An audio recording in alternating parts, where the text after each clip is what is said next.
Study IQ IAS, आपका selection हमारा mission. Nepal में जेनजी प्रोटेस्ट हम सब लोगों ने देखा। 8 से 9 सितंबर 2025 को नेपाल में जेनजी प्रोटेस्ट हुआ और एक ऐसा जेनजी प्रोटेस्ट जिसने पूरी दुनिया के सबसे सक्सेसफुल प्रोटेस्ट में से एक माना जा रहा है। तत्कालीन जो सरकार है KP शर्मा ओली की सरकार को वहां से बेदखल कर दिया और नेपाल में एक नई जेनजी सरकार हमको देखने को मिली, जिसके जो लीडर हैं वो बलेन शाह देखने को मिलते हैं।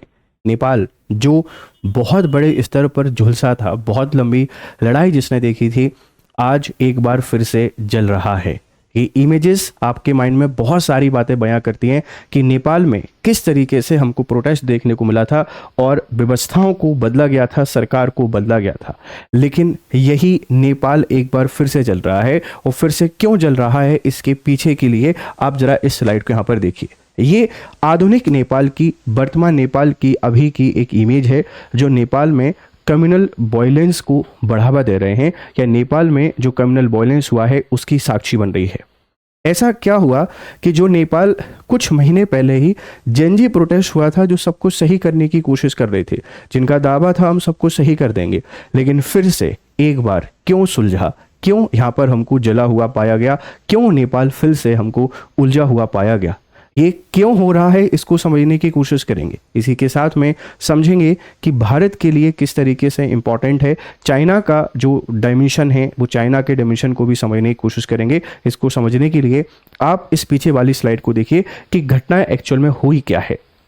ये नेपाल का कम्युनल वायलेंस है और ये जो कम्युनल वायलेंस है इस पर पूरे तरीके से अलग है।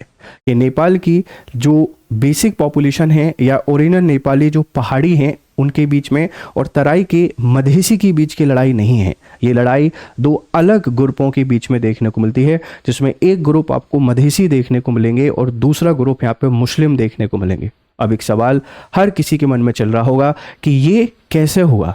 नेपाल में हिंदू मुस्लिम लड़ाई या हिंदू मुस्लिम दंगों के पीछे वजह क्या है, इस वजह को भी आपको समझाने की कोशिश करेंगे। लेकिन इससे पहले हुआ क्या है जरा इसको एक बार हम लोग यहाँ पे देख लेते हैं। ये पूरी घटना की तस्वीर है।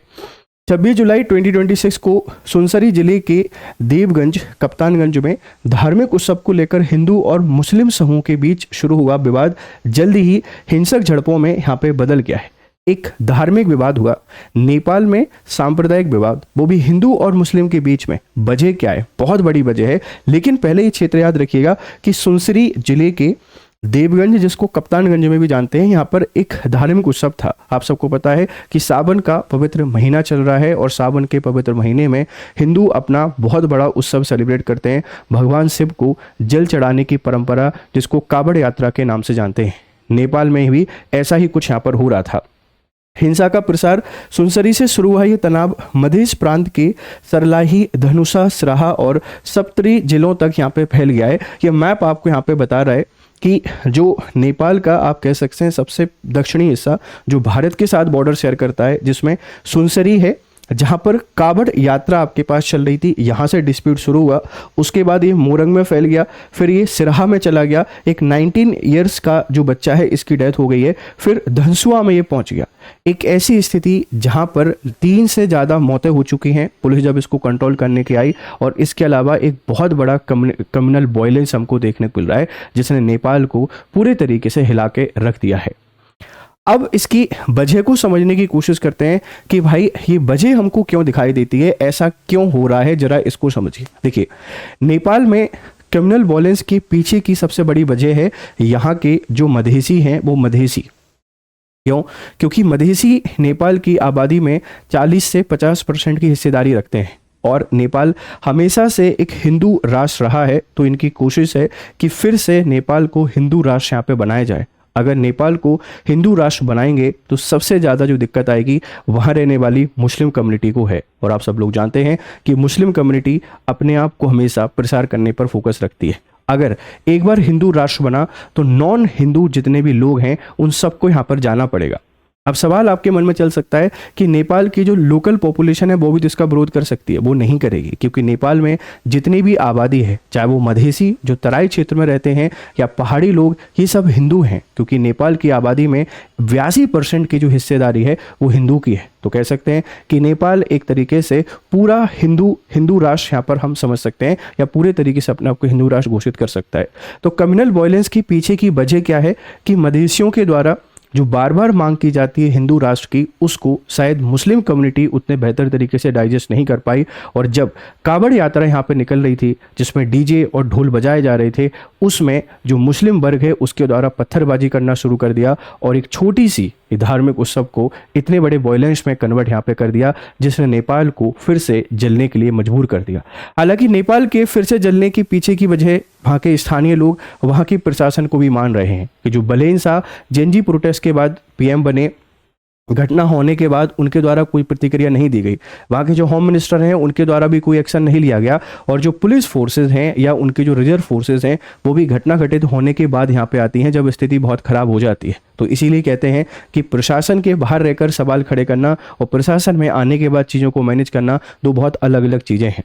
तो नेपाल में जो कम्युनल वॉयलेंस हुआ है अभी, उसके पीछे की वजह क्या है? डिमांड ऑफ हिंदू राष्ट्र। अब अगर मैं आपसे बात करूं जो मधेसी कम्युनिटी है, इस मधेसी कम्युनिटी को लेकर, तो मधेसी कम्युनिटी पहली बार चर्चा में नहीं आई है। ये 2015 में जब नेपाल में राजशाही को खत्म करके संविधान बनाया गया, दुनिया के सबसे नए संविधान का निर्माण किया गया, उसके बाद से नेपाल में मधेसी कम्युनिटी की आवाज़ आपको हमेशा देखने को मिल जाती है। हमेशा देखने को क्यों मिलती है? वजह क्या है? देखो, नेपाल में मधेसी 40 से 50% है, लेकिन नए संविधान बनने के बाद उनको राजनीतिक और प्रशासनिक उतना रिप्रेजेंटेशन नहीं मिला है जितना मिलना चाहिए।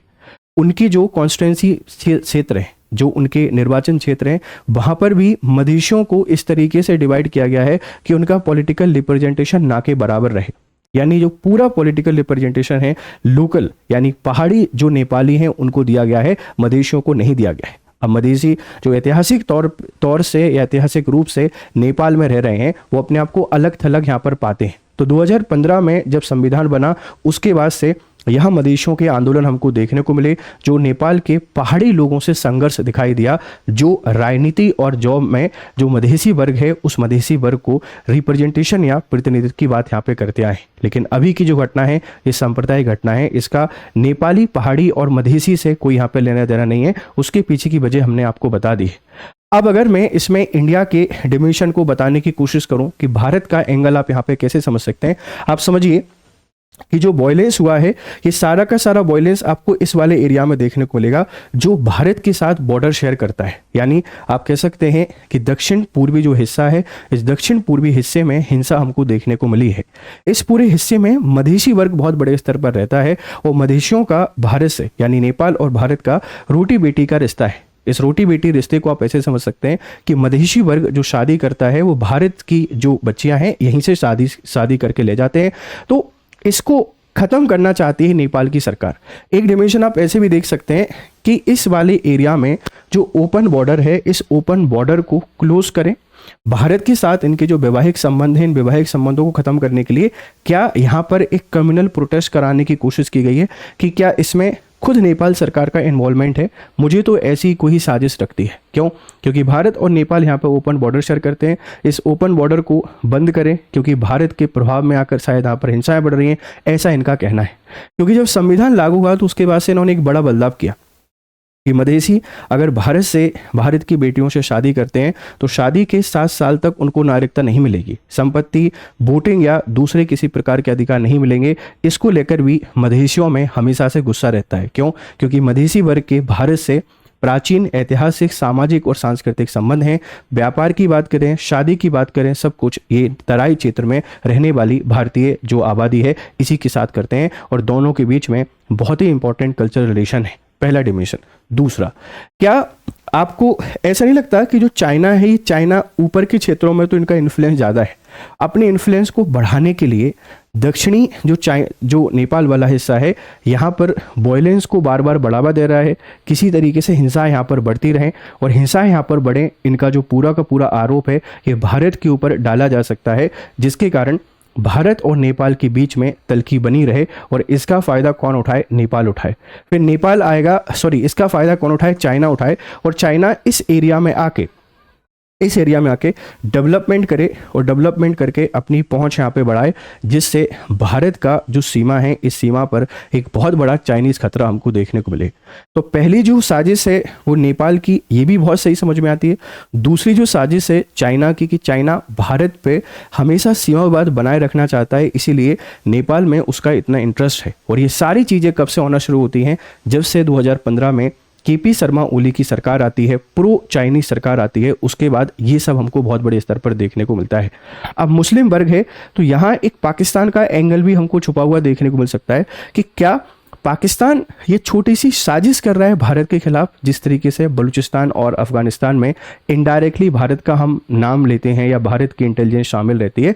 तो क्या ये तीसरा वाला एंगल भी हमको देखने को मिल सकता है? क्या जानबूझकर जो मुस्लिम आबादी है वो नेपाल के शांत माहौल को ख़राब करना चाहती है, इसको कम्युनल बनाकर भारत के साथ रिश्तों को ख़राब कराने की एक साजिश पाकिस्तान की हो सकती है? ये बहुत सारे अंदेशे यहाँ पे नज़र आते हैं। हालांकि कुछ एक्सपर्ट बताते हैं कि इसके पीछे बहुत बड़ी वजह ये है कि मधेसी जिनकी आबादी बहुत ज़्यादा है, उनके पास रोज़गार नहीं है, प्रॉपर रिप्रेजेंटेशन नहीं है, उतने उद्योग नहीं है, जिसके कारण मधेसी जो समूह हैं उनको बहुत सारी परेशानियों का सामना करना पड़ रहा है। और इसीलिए बार बार वो प्रोटेस्ट करते हैं, बार बार आंदोलन करते हैं। और अभी भी इसके पीछे वजह हो सकती है, एक धार्मिक यात्रा पर जब मुस्लिम्स ने अटैक किया तो उसको इस तरीके से लिया गया कि अभी तक तो हमारे पास कुछ भी नहीं था, अब हमारी संस्कृति पर भी प्रहार कराया जा रहा है, वो भी ऐसे वर्गों से जिनका रिप्रेजेंटेशन सिर्फ 5% है नेपाल की पॉपुलेशन में। तो ये अब हमारी संस्कृति पर हमला है, इसको हम बर्दाश्त नहीं कर सकते हैं।